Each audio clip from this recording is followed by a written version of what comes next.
Welcome to Trick or Theory, where we give you theories and we ask you whether you think it's fact or fiction.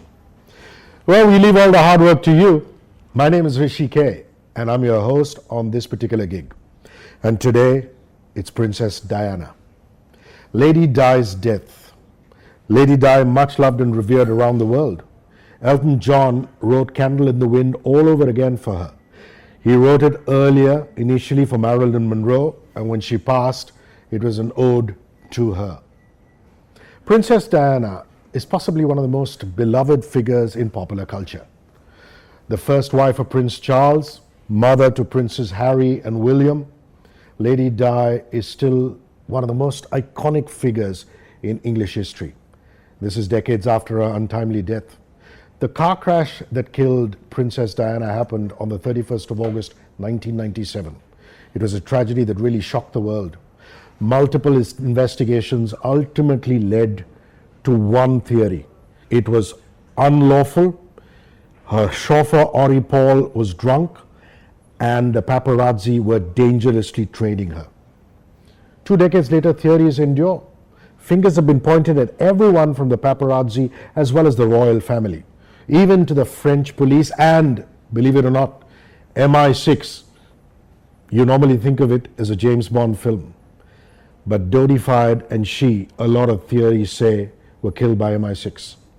These are dark corners of the internet where all these allegations are made.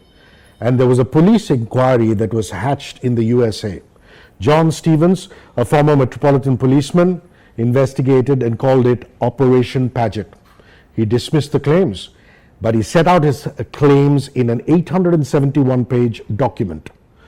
Operation Paget uncovered evidence that Princess Diana believed that efforts would be made to arrange for her to die.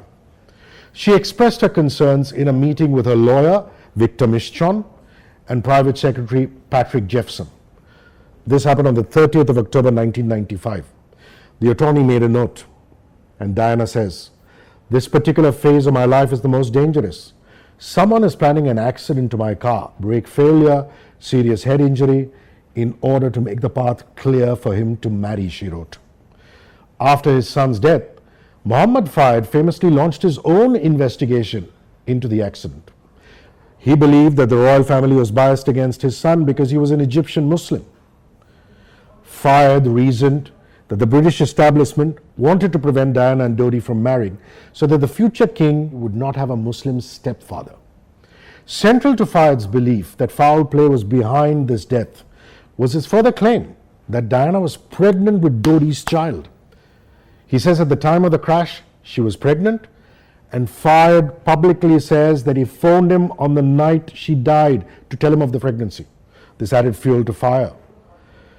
Also, what added fuel to fire was the fact that she was embalmed after her death, a procedure that made it impossible to test her blood. As for which party plotted the assassination, well, conspiracy theories turn around and say it could be that couple's driver, Henri Paul. Paul was the security manager at the Ritz Hotel, which is owned by Fayed. He had been in the family's employ for a decade. As the theory goes, Paul was paid by MI6 to assassinate Diana and Fayed. Former MI6 officer Richard Tomlinson famously attested that he had seen reports and he could confirm that this guy was an informant. Princess Diana's funeral was held on the 16th of September 1997. Now, whether her death was a conspiracy theory that was hatched and executed, or all of this is just trick, is up to you to decide. We just lay down the facts.